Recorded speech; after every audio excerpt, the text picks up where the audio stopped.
Welcome back, Metas. Today I got something you've been waiting for. A few videos ago, I promised a true power surge build. And while I did give you a taste in the last video, this time we're going all in. No crits, just pure power surge. This was a completely different experience for me, figuring out what works best since I usually build around crits. But let me tell you, this build did not disappoint. It's incredibly easy to play and super effective. Before we dive in, a lot of you watching aren't subscribed. So if you're enjoying the content, hit that subscribe button and help the channel grow.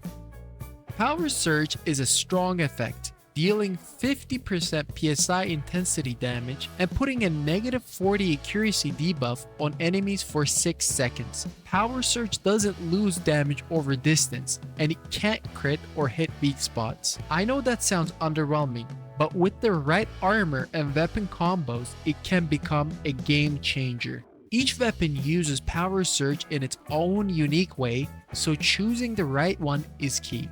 There are 4 different Power Surge weapons in the game, each with its unique playstyle. Last time we covered the Kurosu shotgun. If you haven't checked that out, make sure to check it out. But today we're diving into the Outer Space SMG.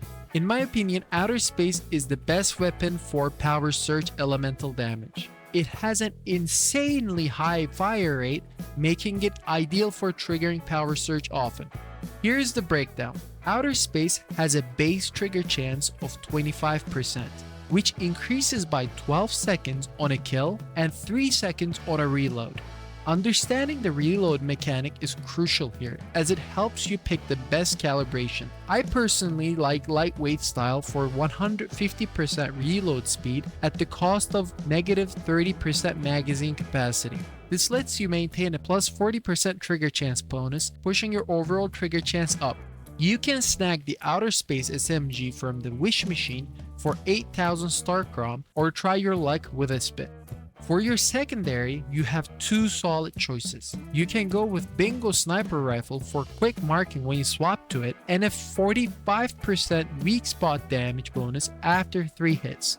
Or the Wildfire Pistol, which marks enemies in a 15-meter radius and gives you a 25% weapon damage boost if there is no one else around. If you're on a budget, go for the Wildfire. It's cheaper. Just make sure to avoid the recurve crossbow. This build doesn't benefit from crit rate at all. Also, if we end up getting 500 likes, I will be making a video on a fast gunner build.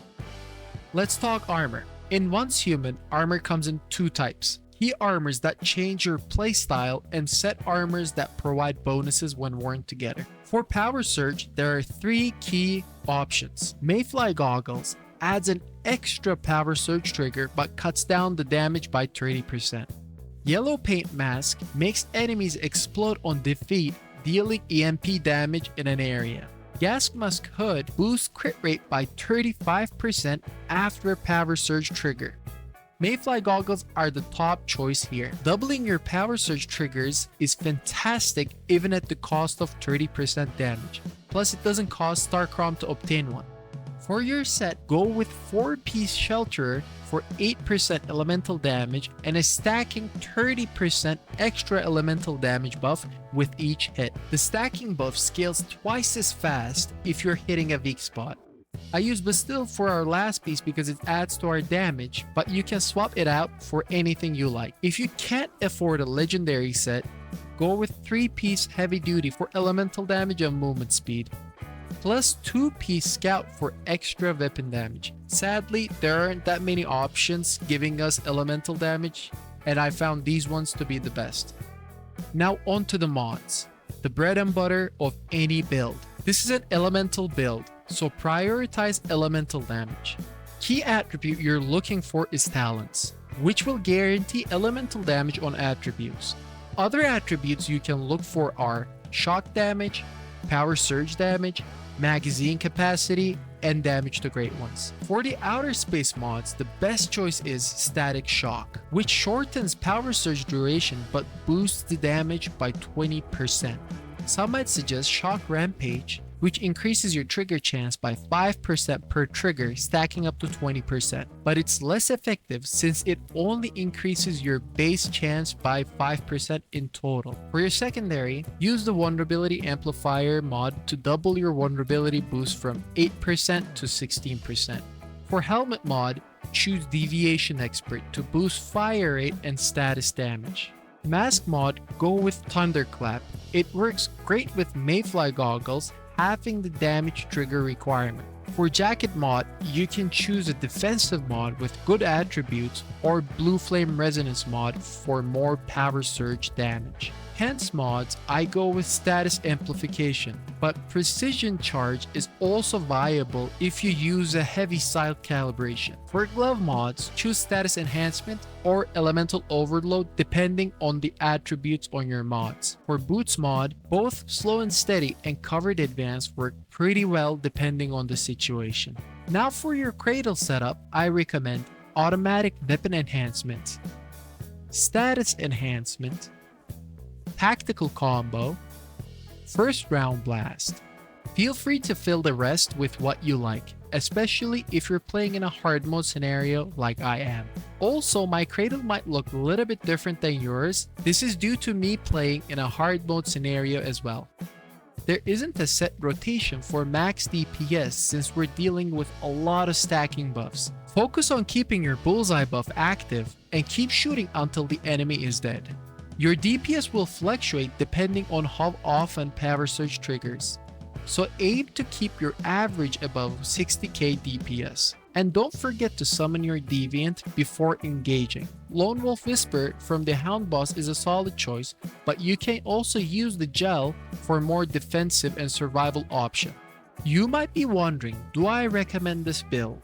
Absolutely. It shines where other builds falter, particularly against enemies without weak spots. And its damage doesn't fall off at range. Compared to the Corrosion Shotgun, this build outperforms in ranged combat and is much easier to control. However, a major downside is that it can't damage enemies like Forsaken Giant. I hope the devs address this since it makes the build not usable against certain bosses. Other than that, this build is incredibly strong and easy to run with. Most of the time you won't even need to apply Bullseye, but it's there if you want more damage. I would definitely rank this build as S tier. If you have the Star Crown, give it a shot. You won't be disappointed.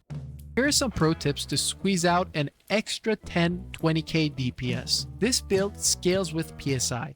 Level each one by one level starting with the mask, as it gives the most PSI intensity per level. Go for mixed fried hot dogs and whimsical drink for your consumables. Mixed fried hot dog gives you health regen from shell break and goat meat and is easy to make. Make sure to craft your whimsical drink with brain freeze specialization on an improved stove, maximizing your buffs. Refresh the bullseye buff every 3 or 4 clips to keep the damage high. For attachments, prioritize accuracy over stability. I personally use small break, tactical laser sight, and a weighted SMG mag. In previous videos, I did not recommend legendary ammo, but blasting SMG ammo gives a noticeable damage boost. Thanks for sticking around. I hope this guide answered all your questions. If you got more ideas or questions, drop them in the comments below and I'll get back to you. Don't forget to like, subscribe, and hit that bell for more Once Human content. Until next time, take care.